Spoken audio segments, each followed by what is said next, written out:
హరి ఓం తత్సత్ ఓం. పారగమానదు పాపపు మనసిది ఈ రసములలో ఎన్నైనా, నీరజాక్ష ఇది నీమయమేయని ఈ రీతిని తలపీయగదే. హరి నీవే సర్వాత్మకుడవు. ఉత్తర గీత 1వ అధ్యాయము 23వ శ్లోకం. జ్ఞానామృతేన తృప్తస్య కృతకృత్యస్య యోగినః నచాస్తి కించిత్ కర్తవ్యం అస్తి చేత్ న సతత్వవితు. జ్ఞానామృతేన తృప్తస్య, జ్ఞానామృతేన జ్ఞానామృతము చేత, తృతీయ భక్తి ఏకవచనం. జ్ఞానామృతేన తృప్తస్య, ఇది షష్ఠీయ భక్తి బహువచనం, ఇది ఏకవచనం. ఇది తృప్తస్య, తృప్తిని పొందినటువంటి వాడు. జ్ఞానామృతము చేత తృప్తస్య, తృప్తిని పొంది ఉన్నటువంటి వాడు. కృతకృత్యస్య యోగినః, యోగినః అట్టి యోగి. కృతకృత్యస్య, కృతకృత్యుడు, తరించాడు అని అర్థం. కాబట్టి జీవితంలో ఎవరైనా కృతకృత్యత్వము అంటే తరించటము, జీవిత పరమార్థాన్ని పొందటము అని చెప్పనంటే, జ్ఞానామృతేన, ఒక జ్ఞానామృతము చేతనే జీవితం పరిసమాప్తి, ఆ జీవితానికి ధన్యత అన్నారు. పుట్టినందుకు ఫలము భోవరేంద్ర అన్నది భాగవతం. జనులకెల్ల శుభము సాంఖ్యయోగము, దాని వలన ధర్మనిష్ట వలన అంత్యకాలమందు హరిచింత చేయుట. పుట్టువులకు ఫలము భూవరేంద్ర, పుట్టు ఏ జన్మలైతే ఉన్నాయో ఆ జన్మలకు సార్థకత ఏమిటని చెప్పానంటే, జనులకెల్ల శుభము సాంఖ్యయోగము, దాని వలన ధర్మనిష్ట వలన, ధర్మనిష్ట, యోగనిష్ట, జ్ఞాననిష్ట. కాబట్టి ఇవన్నీ కూడా జీవితంలో పాటింపగలిగితే అది జీవితానికి ధన్యత, జీవితం పరమార్థము పొందగలుగుతుంది, చక్కటి ప్రయోజనాన్ని పొందే అవకాశం ఏర్పడుతుంది. అందుచేత ఇక్కడ పరమాత్మ కృష్ణ భగవానుల వారు భగవద్గీత 18 అధ్యాయాలు అద్భుతముగా చెప్పటమే కాకుండా ఇంకా విశేషముగా దీంట్లో ధ్యాన సంబంధమై ఉన్నటువంటి అంశాన్ని ప్రధానంగా చెప్పుకొస్తున్నారు. ఇక్కడ భగవద్గీతలో చాలా అంశాలు దాంట్లో వస్తాయి. ఇప్పుడు కర్మయోగం ఉన్నది, కర్మ సంబంధ విషయం. జ్ఞానయోగంలో జ్ఞాన సంబంధ విషయం. కర్మ సన్యాసంలో కర్మ సన్యాస సంబంధ విషయం. ఆత్మ సంయమనం దాంట్లో కేవలం ధ్యాన సంబంధ విషయము. విజ్ఞాన యోగంలో మరి పరమేశ్వరుని యొక్క విభూతుల విషయము. అక్షర పరబ్రహ్మ యోగంలో బ్రహ్మతత్వం యొక్క ప్రతిపాదన. మరి 9వ అధ్యాయంలో ఆ రాజవిద్య సంబంధమైనటువంటి అంశములు. 10వ అధ్యాయంలో భగవంతుని యొక్క విభూతులు. 11వ అధ్యాయంలో స్వామివారి యొక్క విశ్వరూప సందర్శనము. 12వ అధ్యాయంలో భక్తి సంబంధ విషయం. 13వ అధ్యాయంలో క్షేత్రము, క్షేత్రజ్ఞుడు, జ్ఞానము, జ్ఞేయము, ప్రకృతి, పురుషుడు, ఇవన్నీ కూడా 13వ అధ్యాయంలో. 14వ అధ్యాయంలో గుణత్రయములు, సాత్విక, రాజసిక, తామసిక గుణాల యొక్క సంబంధ వ్యవహారములు. ఇట్లాగా అనేక రకాలుగా దాంట్లో అంశాలు కొనసాగుతాయి. కానీ ఉత్తర గీతలో ఏమిటంటే కేవలం ఒక ధ్యాన సంబంధ అంశాన్ని స్వామివారు చెప్పుకొస్తారు. ఎందుకంటే ఆయన యోగీశ్వరుడు. తస్మాత్ యోగి భవార్జున, నువ్వు యోగివి కారా అని చెప్పిన స్వామి చెబుతూ ఉన్నారు. భోగివి అనేటువంటి ఏంటంటే అనేక జన్మలలో భోగించి వచ్చాం. గతించిన జన్మలు సామాన్య జన్మలా, ఎన్ని దేహాలలో పోయాము, ఎన్ని భోగించాము, ఎన్ని అనుభవించాము. కాబట్టి భోగ సంబంధ జీవితాలన్నీ అనుభవించి వచ్చాము. ఏ దేహంలో పోయినా భోగ సంబంధ జీవితమే. ఒక యోగ సంబంధ జీవన విధానము ఒక మానవ దేహములో ఉన్నప్పుడు మాత్రమే సాధ్యమవుతుంది. కానీ మిగతా ఏ దేహాలలోకి పోయినా అక్కడ కేవలం భోగ సంబంధ వ్యవహారము, ప్రకృతితో ఉన్నటువంటి వ్యవహారము, పరమాత్మతో ఆ సంబంధం ఉండదు. కాబట్టి ఈ ప్రకారముగా వారు చూసినట్లయితే స్వామివారు ఉత్తర గీతలో ప్రధానముగా మరి యోగ సంబంధమై ఉన్నటువంటి, యోగ సమాధికి సంబంధమై ఉన్నటువంటి అంశాలను బాగా చెప్పడం జరుగుతుంది. అందరూ కూడా యోగులు కావాలనేటువంటి భావన. ఎందుకంటే ఆ యోగం వలన మరి చక్కటి ఆరోగ్యం వస్తుంది, మనస్సు ప్రశాంతంగా ఉంటుంది, మనస్సులో కల్మషాలన్నీ కూడా కడగబడతాయి, వ్యక్తిత్వం బాగుపడుతుంది, నడవడిక బాగుపడుతుంది, ఆలోచన బాగా ఉంటుంది, ఆచరణ బాగా ఉంటుంది, 10 మందితో మంచితనం బాగా ఉంటుంది, తాను సుఖపడతాడు, పక్క వాళ్ళని సుఖపెట్టే విధానం. టోటల్గా నిర్మాణం, వ్యక్తి నిర్మాణం చెప్పాల్సి వస్తే ఎట్లయితే శిలను శిల్పముగా మలుస్తూ ఉన్నాడో ఒక శిల్పి, రాముడు గాను కృష్ణుడు గాను దేవతా రూపముగా మలుస్తూ ఉన్నాడు, ఒక శిలగా పడి ఉన్నటువంటి దానిని శిల్పముగా మలుస్తూ ఉన్నాడు. అట్లా ఈ యోగం, ఈ ధ్యానం, ఈ జ్ఞానం ఇవన్నీ కూడా మనిషిని మంచి శిల్పముగా, అందమైన శిల్పముగా, చక్కగా తనకు ఆ జీవితం బాగా ఉంటుంది, పక్కవారికి కూడా ఆనందాత్మకంగా ఉంటుందన్నమాట. అందువల్ల ఉత్తర గీతను చక్కగా ఒక్కొక్క శ్లోకాన్ని మరి అధ్యయనం చేయాలి. ఆ దాంట్లో ఉన్న పదాలు కొన్ని ఉంటాయి, ఆ పదాలు కూడా చాలా అర్థవంతంగా ఉండే పదాలు. ఊరికే శ్లోకం పై చెప్పుకుంటూ పోయామనుకో సామాన్య అర్థమే. అందుచేత పదాలు స్వామివారు ఏ పదాలు వాడారో దాంట్లో ఏ అర్థాలు ఉన్నాయో కొంచెం లోతుకు పోగలిగితే గొప్ప అర్థం వస్తుంది. అందుచేత జ్ఞానామృతేన తృప్తస్య కృతకృత్యస్య యోగిన, అటువాడు కృతకృత్యుడు, తరించాడు. ఈ మాట మీకు భగవద్గీత 15వ అధ్యాయం చివరిలో అంటాడు, ఇతి గుహ్యతమం శాస్త్రం ఇదముక్తం మయానగా ఏతద్బుద్ధ్వా బుద్ధిమాన్ శాత్ కృతకృత్యశ్చ యోగిన. అక్కడ కూడా పదం సోమవార పదం వాడతారు. అక్కడ కృతకృత్యశ్చ, కృతకృత్యుడు తరిస్తాడు, జీవితం ధన్యమవుతుంది, పావనమవుతుంది. ఏం లేదయ్యా, చక్కగా మనస్సుని హంస మీద పెట్టు, అంతే. అది యోగం, స్వరూప జ్ఞానం వచ్చేస్తుంది అంతే. జ్ఞానామృతేన తృప్తశ్చ, జ్ఞానామృతం ముందు యోగామృతం. ఆ యోగాన్ని శీలించాలి. యోగం అంటే మనస్సుని నిశ్చలంగా పెట్టుకోవటం.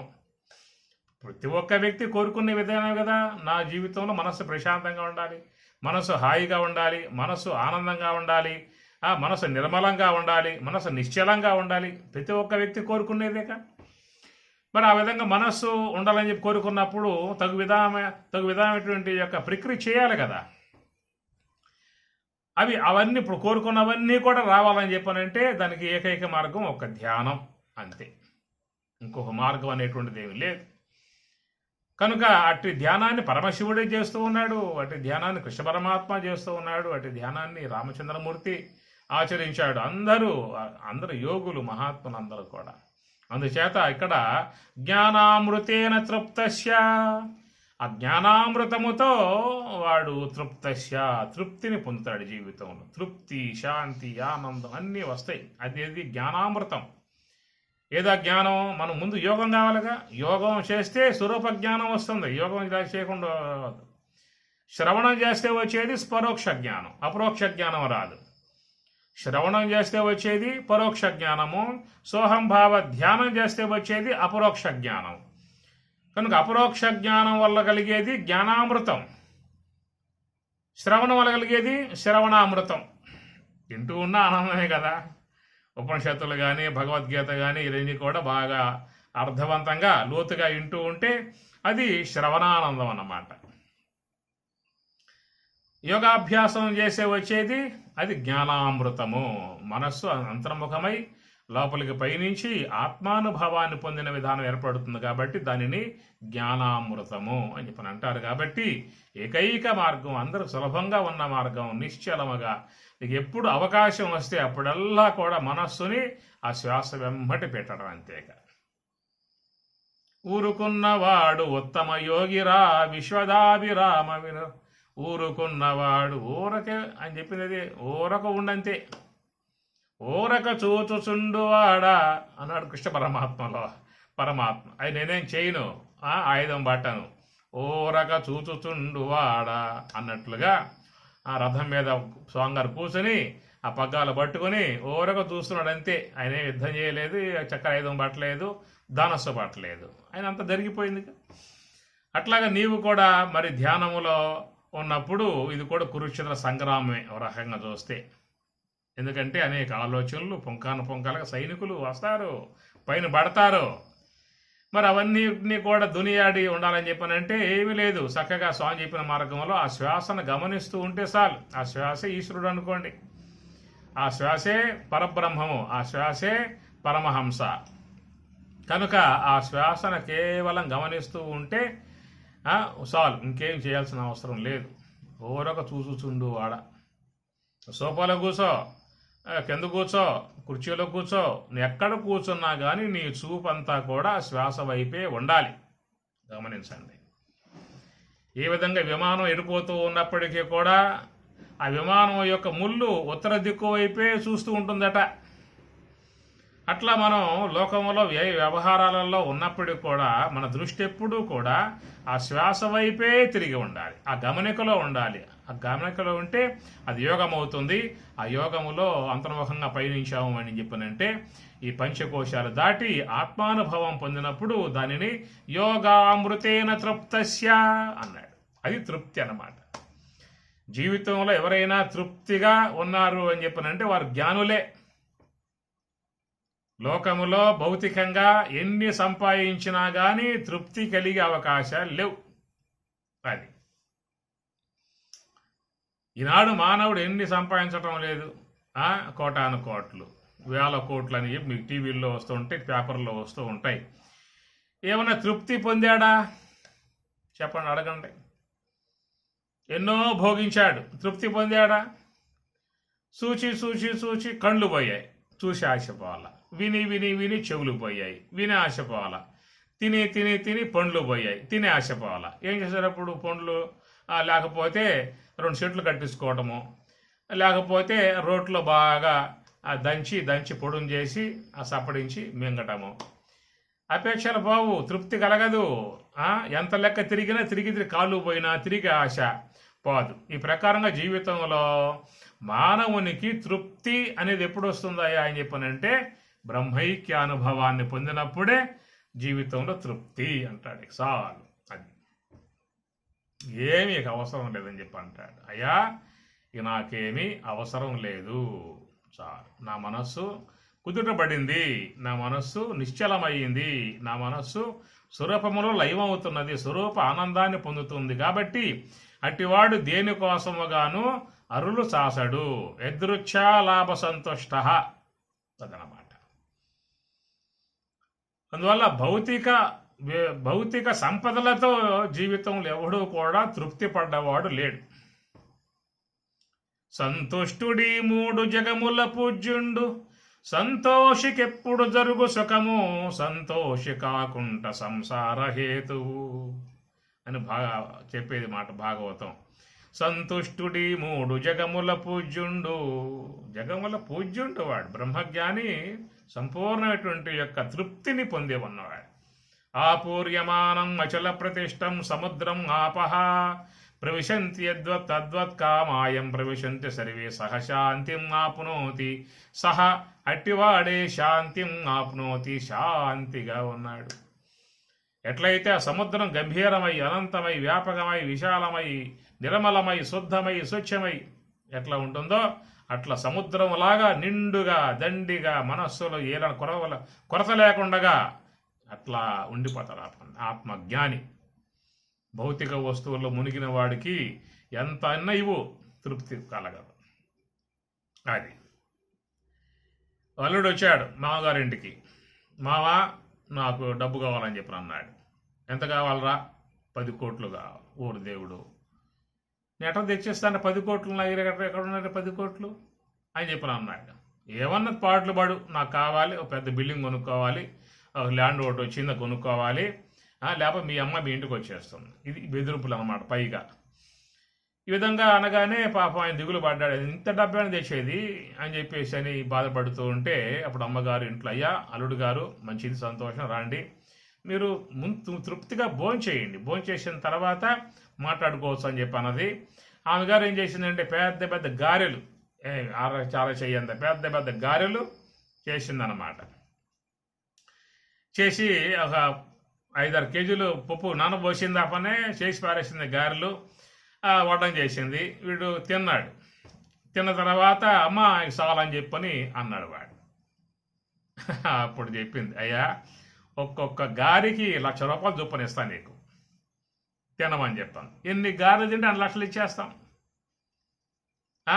ఒక్కొక్క గారి 1,00,000 చొప్పున తినమని చెప్పినట్టు ఆడే ఉంటాడు. నేను తినలేని చెప్పిన అందా తినకపోతే డబ్బులు రావు. ఏందంటాడు. కాబట్టి మానవుడు ఈ భౌతిక వస్తువులు ఎన్నన్నా ఇవ్వు చాలని చెప్పి అన్నాడు. అది భోజనం పెట్టండి, అమ్మా చాలు నమస్కారం అంటాడు. అందుచేత మానవునికి అత్యాశలతో తృప్తి లేక జీవితంలో ఈ విధముగా పరుగులు చేస్తూ ఉన్నాడు, అనేక మందిని బాధిస్తూ ఉన్నాడు. తృప్తి జీవితం రావాలంటే ఇక్కడ స్వామి చెప్పినట్లుగా జ్ఞానామృతేన తృప్తస్య, జ్ఞానామృతేన ఎవరైతే మనస్సుని అంతర్ముఖము చేసి శ్వాస వెంబటే పయనింపజేసి యోగ సమాధిని పొందాడో, 4వ అనుభవముగా ఉన్న యోగ సమాధిని పొంది ఆత్మతో ఉన్నాడా, ఆత్మలో చేరిపోయాడా, తృప్తస్య వాడు తృప్తిగా ఉన్నాడు. కృతకృత్యస్య యోగిన అంటే యోగి కృతకృత్యస్య కృతకృత్యుడు తరించాడు, వాడి జీవితమే ధన్యము అన్నాడు. అది రావాలంటే ఆ స్థితి రావాలంటే ఎంతో పుణ్యం ఉండాలి, ఎంతో మనకి శ్రమ చేయాలి, సాధన చేయాలి, దాని ఎందు మక్కువ కలిగి ఉండాలి, ఆ వైపు తిరిగి ఉండాలి. చెయ్యి సాధన, ప్రయత్నం చేయి. కొంతమంది ఉన్నారు ఆరంభం చేస్తారు ఆరంభ స్వరత్వంగా, కొద్ది రోజులు కాగానే మళ్ళీ దండం పెట్టేస్తారు ఆ పని. అట్లా కాకుండా పట్టుగా చేయాలి దాన్ని. పట్టు పట్టరాదు పట్టి ఇడువ రాదు పట్టెనేని బిగియ పట్టవలెను అని వేమన. అట్లా కృష్ణుడు కూడా 6వ అధ్యాయంలో శనై శనై ఉపరమేతు బుద్ధ్యా ధృతి గృహీతయా శనై శనై శనై శనై శనై శనై శనై అంటే ఏంటి? మెల్లమెల్లగా మెల్లమెల్లగా పరుగులు తీసేవాళ్ళు పరుగులు చేస్తారు. మహాత్ములు ఉన్నారు, రమణ భగవాన్ లాంటి వారు, లక్ష్మీ లాంటి మహాత్ములు అందరూ కూడా పరుగులు తీశారు, వాళ్ళు వెళ్ళిపోయారు. అట్లా మహావేగంగా పోతారు వాళ్ళు యోగంలో. కానీ మనకు అంత స్థితి లేదు కదా. కాబట్టి పరమాత్మ ఏమన్నాడు, అయ్యా నువ్వు మెల్లగా అయినా నడక ఆపమాక, చేసుకుంటూ పో. ఉదయం పూట అరగంట అన్నావు కదా, అరగంట కూర్చో. అయ్యా కూర్చున్నాను మనసు ఉండలేదే, ఉండకపోయింది ముందు కూర్చో. అసలు ఆసన సిద్ధి కావాలి ముందు. అసలు కళ్ళు మూస్తే ఆలోచనలు వస్తున్నాయే, కళ్ళు తెరు, అట్లా కూర్చో, అరగంట కూర్చొని లేచి వెళ్ళిపో. కాబట్టి ముందు ఆసన సిద్ధి ఒకటి రావాలి కదా. ఆసన సిద్ధి వస్తే తర్వాత మనోసిద్ధి, కాయక సిద్ధి, మనోసిద్ధి, వాచక సిద్ధి మహాత్ములు చెప్పే మాటలు. కాబట్టి కనీసం కూర్చునే అలవాటుని రావాలిగా. ఇప్పుడు మన కొన్ని ఇంటి యందు బాగా స్వాభావికం అలవాటు అయిపోయింది కాబట్టి అక్కడ కాలమే తెలియకుండా పోతుంది. టీవీ ముందేసుకున్నాం అనుకో, ఆ టీవీ ముందేసుకున్నప్పుడు ఏమవుతుంది, ఆకలి తెలియదు, భోజనం మీద ధ్యాస కూడా బాదు, 1 గంట దాటిపోయినా 2 దాటిపోయినా అట్లాగే కూర్చుంటావు. ఎందువల్ల అంటే నీకు దాని యందు మక్కువ బాగా పెరిగిపోయింది కాబట్టి. అక్కడ నీకు అంచేపు కూర్చున్నా కానీ కూర్చున్నా అనే అనిపించే విధానం నీకు లేదు. అది దర్భాసనం వేసి సాప్ మీద కూర్చున్నావు అనుకో, ఆ కూర్చున్న కాడి నుంచి టైం అయిందా అరగంట అయిందా, ఇది ఒక 50 నిమిషం. ముందు ఆ టెన్షన్ తీసేయి, మనసు లోపల భావాలు రానిమాక. కాబట్టి అక్కడ మక్కువతో బాగా కూర్చోవాలి. కూర్చోగలిగితే కూర్చుని అలవాటు చేయాలి. ఏదో అలవాటు చేస్తేనే వచ్చే విధానం తప్ప అలవాటు చేయకుండా రాదు. ఏమి టీవీ ముందు కూర్చొని అలవాటు చేశాంగా బాగా, ఎప్పటి నుంచి ఎన్నో సంవత్సరాలుగా ఈ పూట టీవీ ముందేసి కూర్చున్నామా, ఎన్నో సంవత్సరాలుగా ప్రాక్టీస్ చేశాం. ఆడ కూర్చోవటం, అది తిప్పడం కొట్టడం నొక్కడం అలవాటు చేశాం. కాబట్టి అలవాటు చేయటం వల్ల ఏమైంది, స్వాభావికమైంది. చివరికి ఆ స్వాభావికం కావటం కారణంగా ఆ సోఫాలో కూర్చుని అమ్మగారు ఆ సీరియల్ ముందేసుకుంటే ఆ పొయ్యి మీద కూర మాడిపోతూ ఉన్నా ఏమీ రాదు, ఎలాంటి ఆలోచన రాదు. అది మాడి మసి అయిపోతుంది చివరికి. అది ఏకాగ్రత. ఆ ఏకాగ్రత అనేది ఇక్కడ రావాలి. ఏది సోఫాలో కూర్చున్నప్పుడు వచ్చిన ఏకాగ్రత దర్భసాప మీద కూర్చుంటావు కదా, అక్కడ రావాలి ఏకాగ్రత. అక్కడ కూర్చున్నప్పుడు కూర మాడిపోయినా కానీ తెలియకుండా పోయే పరిస్థితి రావాలన్నమాట. అది ఎట్లా వస్తుందంటే అభ్యాసం మీద వస్తుంది. మహాత్ములు ఉన్నారంటే వాళ్ళు కూర్చుంటే అట్లాగే ఉండిపోతారు. అప్పుడు యోగ సమాధులు గంటల తరబడి పోతా ఉంటుంది కాలం, ఏమీ తెలియదు వాళ్ళకి.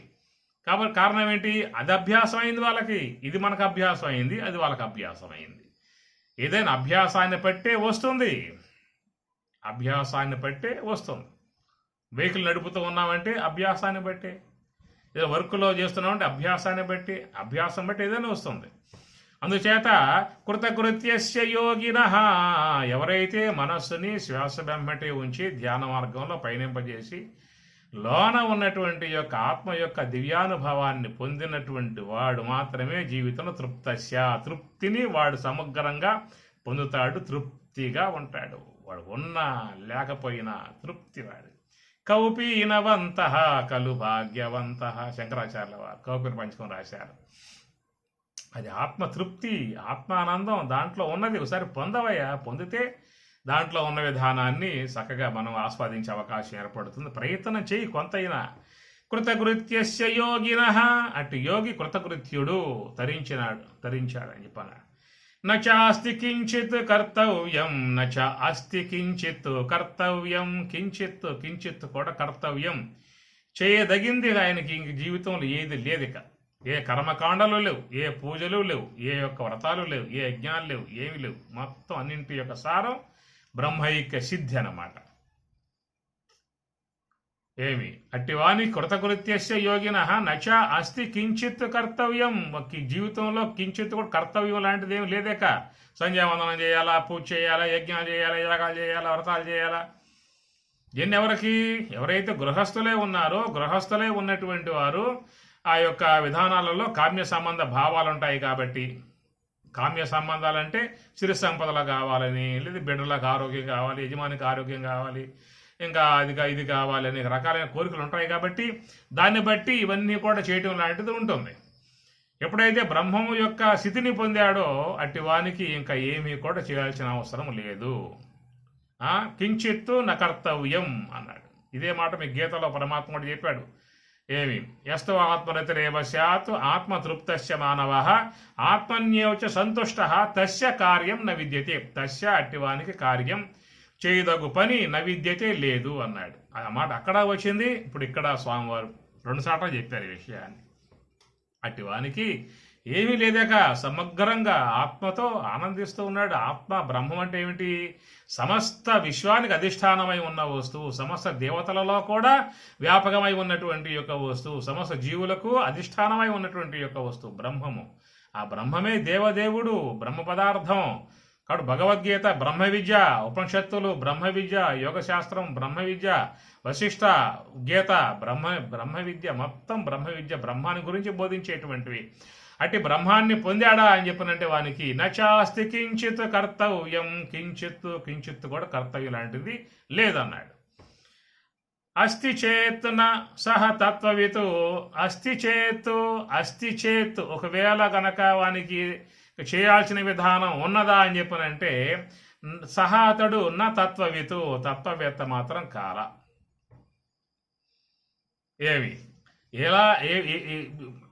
ఏవైనా ఇంకా చేయాల్సిన విధానం గనక ఉండి ఉన్నట్లయితే అతడు తత్వవేత్త కానట్లే, తత్వానుభవమును పొంది ఉన్న విధానము కాదు అని చెప్పి అంటున్నాడు ఇక్కడ. ఇది కొంచెం విచారించదగినటువంటి అంశం. ఇది చాలామంది ధ్యానములో ఉంటారు. ధ్యానంలో కూర్చున్న తర్వాత వాళ్ళకేమవుతుందని చెప్పనంటే జ్యోతి దర్శనం అని చెప్పేసి అని, ఇంకే విభూతులు కలిగినాయని చెప్పని, అనుభవాలు కలిగాయని చెప్పని, ఏదో లోకాలుగా పోయి వచ్చాను, లేదా హిమాలయాలుగా పోయి వచ్చాను, ఆ దేవతలతో మాట్లాడాను, యోగులతో మాట్లాడాను. ఇవన్నీ కొన్ని చాలామంది ధ్యానం చేసే వాళ్ళు చెబుతూ ఉంటారు. ఇలాంటివి చెబుతూ ఉంటారు. నాకు జ్యోతి కనబడింది, లేదా లోకాలకు పోయొచ్చాను, విష్ణువు లోకాలకు పోయొచ్చాను, హిమాలయాలకు పోయొచ్చాను, ఇంకే భవిష్యత్తు గమనించాను, నా పూర్వ జన్మలను దర్శించాను. ఇవన్నీ తత్వ విధానం కాదు, తత్వానుభవ విధానం కాదు. ఇవన్నీ కేవలం మానసికమైనటువంటి యొక్క విధానాలు.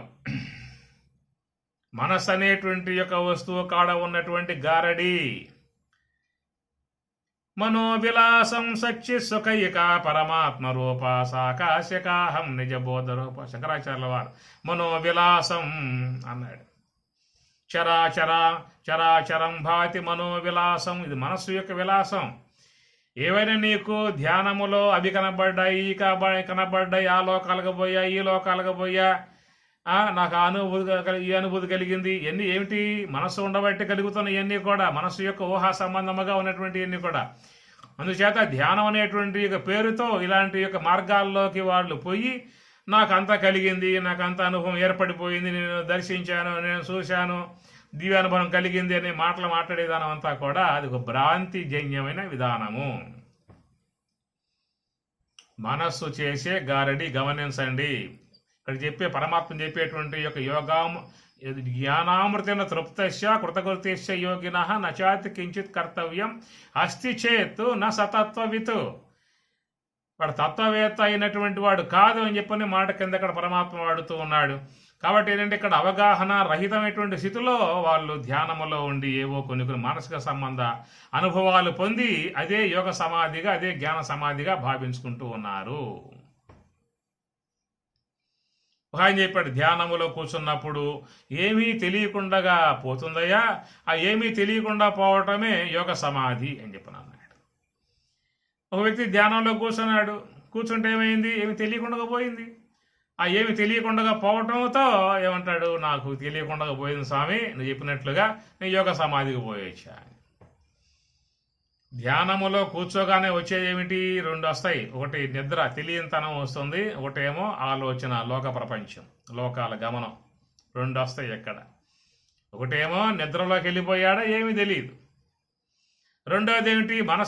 మనసులో పడ్డ ముద్రలు ఇంతకుముందు మనసు లోపల ఉన్నాయి కదా. వైకుంఠం మనసులో ఉన్నది, కైలాసం మనసులో ఉన్నది, స్వర్గలోకం మనసులో ఉన్నది, హిమాలయాలు మనసులో ఉన్నాయి, అన్ని మనసులో ఉన్నాయి కదా. గతంలో చూసావుగా, సినిమాల్లో చూసావు, టీవీల్లో చూసావు, పురాణాల ద్వారా విన్నావు కాబట్టి అవన్నీ లోపల ఉన్నాయి కాబట్టి అవన్నీ మనకు చూపిస్తుంది. అవన్నీ చూసేసి నేను ఇట్లా చూశాను, నాకు అనుభవం కలిగింది, నాకు సమాధి కలిగింది అనే మోహాల్లో ఉండిపోయారు. ఇప్పుడు యోగ సమాధి అనేది పక్కన పెట్టేద్దాం. కనీసం సుషుప్తి అవస్థ అన్న అంశం తీసుకుందాం. నువ్వు సుషుప్తిలో ఉన్నప్పుడు నీకు ఏం కనపడతాయి చెప్పండి. అసలు స్వప్నావస్థలో ఉన్నప్పుడు కనపడతాయా? సుషుప్తిలో ఉన్నప్పుడు కనపడతాయా? ఏమైనా కనపడ్డాయి అంటే అది స్వప్నమే, సుషుప్తి కాదు కదా. ఏమీ తెలియకుండా పోయిన విధానం సుషుప్తి. ఎందువల్ల అక్కడ మనస్సు అనేది పనిచేయట్లా. మనస్సు పనిచేయకపోవటం కారణముగా ఏమి తెలియట్లేదు. అట్లాగ నువ్వు ధ్యానంలో ఉన్నప్పుడు నాకు అవి కనబడ్డాయి, ఈ కనబడ్డాయి, ఆ లోకం చూసా, ఈ లోకం చూసా, హిమాలయాలు చూసా, అవి చూసి ఇవి చూసా అని చెప్పి అన్నామంటే అర్థం ఏంటి? మనస్సును అనేది పెట్టుకుని మనస్సుతో అదంతా చూస్తా ఉన్నావు. యోగ సమాధి అంటే ఏమిటి? ఎక్కడైతే మనస్సు పూర్తిగా లయం అయిపోయి ఉంటుందో అది యోగ సమాధి. దాని అమనస్కము అన్నారు. ఎక్కడ మనస్సు పూర్తిగా అణిగిపోయిందో అది అమనస్కము. కనుక అమనస్కము స్థితిలో ఉన్నప్పుడు ఏమవుతుంది? అక్కడ కేవలం నీవే ఉంటావు. ఆత్మన్యేవాత్మనాతుష్ట, ఆత్మగా ఆనంద స్వరూపుడవై ఉంటావు. అక్కడ ఎలాంటి ఇంద్రియ వ్యాపారం లేదు, మనస్సు యొక్క వ్యాపారం లేదు, మనో సంబంధ ఆలోచన వ్యాపారం లేదు, ఇంద్రియ సంబంధ విషయాలు లేవు, ఏమీ లేవు. మొత్తం సమసిపోయాయి. ఆ సమసిపోయి ఉన్నటువంటి యొక్క ఆ విధానాన్ని మహాత్ముల ద్వారా అది పూర్తిగా మనం కనుక అవగాహన చేసుకున్నట్లయితే మనం ధ్యానములో ఏ పరిస్థితుల్లో ఉన్నామో, ఏ స్థితుల్లో ఉన్నామో, ఎక్కడ ఉన్నామో, మనం భ్రాంతిజన్యమై ఉన్నటువంటి విధానాలలో ఉన్నామా, లేక సాధన విధానంలో ఉన్నామా, కరెక్ట్ అయిన సాధనలో ఉన్నానా, అలా పక్కకు పోయి గారడి చూస్తూ ఉన్నానా అనేటువంటి యొక్క విషయాలు అది తెలిసినటువంటి యొక్క మహాత్ములు చెప్పినప్పుడు వాళ్ళ ద్వారా విన్నప్పుడు మాత్రమే మనం సరైనటువంటి రూట్లో పోయే అవకాశం ఏర్పడుతుంది. కానీ మిడిమిడి జ్ఞానంగా ఉన్నటువంటి వాళ్ళు చెప్పటము, ఎలాంటి జ్ఞానం లేకుండా ఉన్నటువంటి వాళ్ళు వీళ్ళు విని చేయటము, ఈ ఎంత గారడి గందరగోళంలో పడిపోయినటువంటి విధానం ఉంది. కాబట్టి వాళ్ళు అస్థి చేత్తు నా సహ తత్వవితు, అలాంటి విధానంగా ఉన్నటువంటి వాడు నా తత్వవితు, వాడు తత్వవేత్త కాదు, వాడు కేవలం మనస్సు యొక్క సంబంధమై ఉన్నటువంటి గారడి వ్యవహారంలో మునిగి ఉన్నాడు. నచాస్తి కించిత్ కర్తవ్యం మాట, గొప్ప మాట ఇది. నచ అస్తి కించిత్ కించిత్ కొంచెము కూడా నా అస్తి లేదు, కించిత్ కూడా లేదు. అస్థి చేత్తు ఒకవేళ ఉన్నదా అంటే నా తత్వవిత్. నచ అస్థి కించిత్తు లేదు అంటే ఏమిటి? అనాత్మ అంతా కూడా పూర్తిగా లయమైపోయింది. ఇప్పుడు భృగు మహర్షి భృగువల్లి తైత్రయంలో వస్తుంది. ఆ భృగువు వరుణుని వద్దకు వచ్చి అయ్యా నాకు బ్రహ్మం అంటే ఏమిటో చెప్పమని చెప్పి అంటాడు. అన్నప్పుడు అప్పుడు ఆ యొక్క వరుణుడు భృగువుతో చెప్తాడు, అతీహి భావ బహవ బ్రహ్మేతి తస్మాత్ ఏత ప్రోవాచ అన్నం ప్రాణం చక్షు శ్రోత్రం మనోవాచం ఇతి తం హోవాచ యతో ఇమాని భూతాని జాయంతే ఏన జాతాని జీవంతి యత్ప్రయంతభిషం విశంతి తద్విజిజ్ఞాసస్వ తద్బ్రహ్మ ఇది. చాలా గొప్పగా ఉండే మంత్రాలు ఇన్ని కూడా. బ్రహ్మం అంటే ఏమిటి అనే విషయం అడిగినప్పుడు ఆయన చెప్పింది ఏంటంటే, యతో ఇమాని భూతాని జాయంతే ఏన జాతాని జీవంతి యత్ ప్రయంతి అభిషం విశంతి తద్బ్రహ్మ. దేని వలన ఉత్పత్తి అవుతున్నదో, దేని ఆధారం కలిగి ఉన్నదో, దేంట్లో లయమైపోతూ ఉన్నదో అది నువ్వు బ్రహ్మముగా తెలుసుకొనుము అని చెప్పన్నాడు. ఎందుకంటే బ్రహ్మం అనే పదార్థం ఇంద్రియ గోచరం కాదు కాబట్టి ఆ బ్రహ్మము యొక్క విషయాన్ని, లక్షణాన్ని బోధించాడు కనుక లక్షణాన్ని బట్టి దాన్ని తెలుసుకోవాల్సి ఉంటుందన్నమాట. లక్షణం చెప్పాడు కూడా అంతే. ఎందువల్ల ఇంద్రియ గోచర వస్తువు కాదు కదా. మరి ఎట్లా దాని విషయం నేను తెలుసుకోవాలని చెప్పానంటే తపసా బ్రహ్మ విజిజ్ఞాసస్వ అన్నాడు. తపస్సు ద్వారానే తెలుసుకోవాలి. తపస్సు అంటే ధ్యానం కనుక మనస్సుని శ్వాసతో గమనిక పెట్టడమే ధ్యానము, అదే తపస్సు, అదే ధ్యానము అన్నాడు. ఆ విధంగా పోయి తపస్సులో కూర్చున్నాడు. కూర్చున్న తర్వాత ఆయనకి ఏం కలిగింది, ఒక అనుభవం కలిగింది అన్నమాట. అనుభవం కలిగి ఇదే బ్రహ్మం అని చెప్పిన భావంతో ఆయన వద్దకు వచ్చి అడిగాడు, అయ్యా నాకు అనుభవం కలిగింది అన్నాడు. ఏమిటి అనుభవం? నువ్వు చెప్పావు కదా దేని వలన కలుగుతూ ఉన్నాయో, దేని వలన నిలబడి ఉన్నాయో, దేంట్లో మొత్తం లయమైపోతూ ఉన్నాయో, దానికి అధిష్టానమై ఉన్నటువంటి యొక్క వస్తువు బ్రహ్మం అని చెప్పి అన్నావు కాబట్టి నేను ఆ బ్రహ్మాన్ని గుర్తించా అని చెప్పి అన్నాడు. ఏమిటో చెప్పన్నాడు. అన్నం బ్రహ్మేతి విజానాత్ అన్నాత్ ఏవ ఖలు ఇమాని భూతాని జాయంతే అన్నేన జాతాని జీవంతి అన్నం ప్రయంత అభిషం విశంతి తద్బ్రహ్మ. అన్నం వల్లనే జీవులు ఏర్పడుతూ ఉన్నాయి, అన్నం వల్లనే పెరుగుతూ ఉన్నాయి, అన్నం లేకపోతే క్షీణిస్తూ ఉన్నాయి, అన్నానికి హేతువై ఉన్నటువంటి భూమిలో కలిసిపోతూ ఉన్నాయి. కాబట్టి నువ్వు చెప్పిన లక్షణం దాంట్లో ఉంది కనుక అదే బ్రహ్మము అని చెప్పి అన్నాడు. అన్న తర్వాత మరి ఆయన అనాలి, అయ్యా నువ్వు ఈ అనుభవం కలిగింది కానీ అది నేను చెప్పింది అది కాదని చెప్పిన అన్నాడు. మరి అది కాకపోతే ఏది ఇంకా అది తెలుసుకో. దేని ద్వారా? తపసా బ్రహ్మ విజిజ్ఞాసస్వ, తపస్సే పోయి కూర్చోమని చెప్పిన అన్నాడు. అట్లాగా పోయి కూర్చోవటం, ఏదో ఒక అనుభవం కలగటం, అనుభవం తీసుకొచ్చి ఇది చెప్పటము, ఇదేనా బ్రహ్మం అని చెప్పి అడగటము అని కాదని చెప్పని అంటాం. అట్లా మంత్రాలు తైత్రీయంలో వస్తాయి. ప్రాణం బ్రహ్మజానాత్ ప్రాణాత్ ఏవ ఖలు ఇమాని భూతాని జాయంతే ప్రాణేన జాతాని జీవంతి అని ఇట్లాగా చెప్పుకొస్తాడు. మనో బ్రహ్మేదియానాత్ మనసా ఏవ. అట్లాగా ఒక్కొక్క అనుభవం కలిగి వచ్చినప్పుడల్లా ఆయనగా చెబుతూ ఉన్నాడు, కాదు కాదు కాదు. మరి అట్లా తపసా బ్రహ్మ విజిజ్ఞాసస్వ, పోయి కూర్చో. ఆ విధంగా కూర్చున్నప్పుడు ఎప్పుడైతే లోన ఉన్నట్టు అనాత్మంతా కూడా మొత్తం లైవ్ అయిపోయిందో, అనాత్మంతా మొత్తం లైవ్ అయిపోయిన తర్వాత కేవలం తాను ఆనంద స్వరూపుడై ఉండిపోయాడు. అక్కడ ఈ తెలియబడే ఏమి లేవేక తెలియబడుసున్న విశ్వంబు దృశ్యమనుసు. తెలియబడ్డాయంటే దృశ్యమే. అది చూశాను, వైకుంఠం చూశాను, కైలాసం చూశాను, హిమలాలు చూశాను, ఋషులను చూశాను, వాళ్ళను చూసా, వీళ్ళు చూసా, అంత మనస్సు చేసిన పని. ఎడగ నువ్వు పోలా, లోపలే కూర్చున్నావు. మనసు లోపల సమాచారం అంతా లోపల సమాచారం మనసులో ఉన్నది. ఆ మనస్సును కాస్త దృష్టి మళ్లించావనుకో కనబడతాయి మొత్తం. ఏవైతే మనస్సులో పడ్డాయో అవే కనబడతాయి నీకు. మనస్సులో పడనవి కనబడే అవకాశాలు లేవు.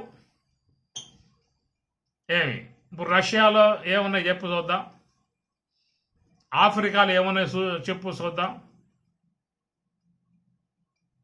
చెబుతావా? లేవుగా. మనసులో ప్రింట్ అయ్యి ఒకసారి ఆఫ్రికా పోయేస్తే ఆడ చూసొస్తే ప్రింట్ అయి ఉన్నాయి కాబట్టి కూర్చోగానే నీకు ధ్యానంలో కనబడుతుంది ఆఫ్రికా. ఏమంటావు? నాకు ఆఫ్రికా కనబడింది చెప్పిన అంటావు. అది ఎంతమంది చూసి వచ్చావు నువ్వు ఏమి చూసినా అది మనస్సు యొక్క గారడియే, మనస్సుకు తోసేటువంటి భావాలు. మనస్సు ఎక్కడైతే పూర్తిగా లైవ్ అయ్యిందో, మనస్సు కూడా లైవ్ అయిన తర్వాత ఉన్న స్థితిలో కేవలం బ్రహ్మమే ఉంటుంది, అక్కడ ఆనందమే ఉంటుంది. ఆడు ఇంకేమి లేవేక. బ్రహ్మము కంటే అన్యముగా ఉన్నటువంటి ఏమి లేవు. ఈ మాటలో స్వామివారు ఉత్తర గీతలో ముందే చెప్పాడు, మనం విన్నాం. గతంలో చెప్పిన మాటలు అవి. నిర్మలం తం విజానీయాత్ షడూర్మిరహితం శివం ప్రభాశూన్యం మనఃశూన్యం బుద్ధిశూన్యం నిరామయం సర్వశూన్యం నిరాభాసం సమాధిస్తస్య లక్షణం. అది సమాధి యొక్క లక్షణం. మనఃశూన్యం బుద్ధిశూన్యం నిరామయం, ఇంద్రియాలు లేవు, ఆలోచనలు లేవు, సంకల్పాలు లేవు, మొత్తం అనాత్మ అంతా కూడా సమస్యపోయి ఉన్న చూశారా. సమస్యపోయిన తర్వాత చివరికి చివరికి మిగిలే వస్తువు ఏమిటి? బ్రహ్మము అన్నమాట. ఆ బ్రహ్మము ఆ స్థితిలో ఉన్నటువంటి విధానం ఉన్నదే. అట్టి మహాత్ముడు కృతకృత్యశ్చ యోగిన. అడు కృతకృత్యుడు. నచ అస్థి, వాడికి ఇంకేం లేదిక. అస్థి చేత్తు ఒకవేళ ఉందని చెప్పినట్టు ఏమిటి అర్థం ఇక్కడ? నస తత్వవేత్త కాడువాడు. ఎందువల్ల అని చెప్పనంటే అస్థి చేత్తు ఉన్నది. ఏమున్నది అంటే మానసిక సంబంధమై ఉన్నటువంటి యొక్క ఊహలలో మునిగి ఉన్నాడు వీడు. చాలా మంది ఈ ధ్యానం యొక్క విషయంలో సరైనటువంటి యొక్క అవగాహన ఇచ్చేవాడు ఇవ్వటం లేదు. వీనికి తెలియకుండగా అట్లాగే దాంట్లో ఉండిపోతూ ఉన్నారు. ఇదంతా కూడా మనసు యొక్క గారడిలోనే ఈ ధ్యానం అంతా నడుస్తూ ఉన్నది. మనసు యొక్క గారడిలోనే ధ్యానం నడుస్తూ ఉన్నది. ఆ గారడిలో, మనసు గారడిలోనే ఆ ధ్యానం అరగంటో గంటో 30 గంటో చేసి ఆ గారడిలో ఉండిపోయి నాకు ఇది కలిగింది అది కలిగింది చెప్పేసి అని ఊహలతో మేము ధ్యానం చేశాము ఈ పూట, మాకు ఇన్ని కలిగినాయి అనేటువంటి ధానాలుగా ఉన్నాయి. సరైనటువంటి విధానం కాదు. తెలుసుకోండి. అది తత్వవేత్తలు ఉన్నారు చెప్పేవాళ్ళు. అది తెలుసుకుంటే మంచి మార్గం పోయే అవకాశం ఏర్పడుతుంది. కాబట్టి నచాస్తి కించిత్ కర్తవ్యం. ఆ యొక్క స్వరూపానుభవాన్ని పొందినటువంటి వానికి చేయాల్సిన అవసరం లేదిక. అస్థి చేయత్తు అనగా నీవు ఇంకా పొరపాట్లు చేస్తూ ఆ అపమార్గంలో పయనిస్తూ మానసికమైనటువంటి యొక్క వాటిలో ఊహలలో ఉన్నట్లయితే నా సహా తత్వవితు, నా తత్వం యొక్క స్థాయికి వాడు పోయినటువంటి దానము కాదు అని చెప్పిన ఉత్తర గీతలో స్వామివారు ఇక్కడ చక్కగా చెప్పుకొస్తూ ఉన్నారు. జ్ఞానామృతేన తృప్తస్య కృతకృత్యస్య యోగినః నచాస్తి కించిత్ కర్తవ్యం అస్తి చేత్తు న సహా తత్వవితు.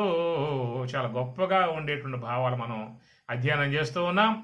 కాబట్టి ఈ విషయాలు ఒకసారిగా వింటే కాదు, పలుమార్లు మనస్సుకు పట్టేదాకా విని ఆ ధ్యాన మార్గంలో పయనించినట్లయితే జీవితం ధన్యత పొందే అవకాశము ఏర్పడుతుంది. హరి ఓం తత్సత్ ఓం.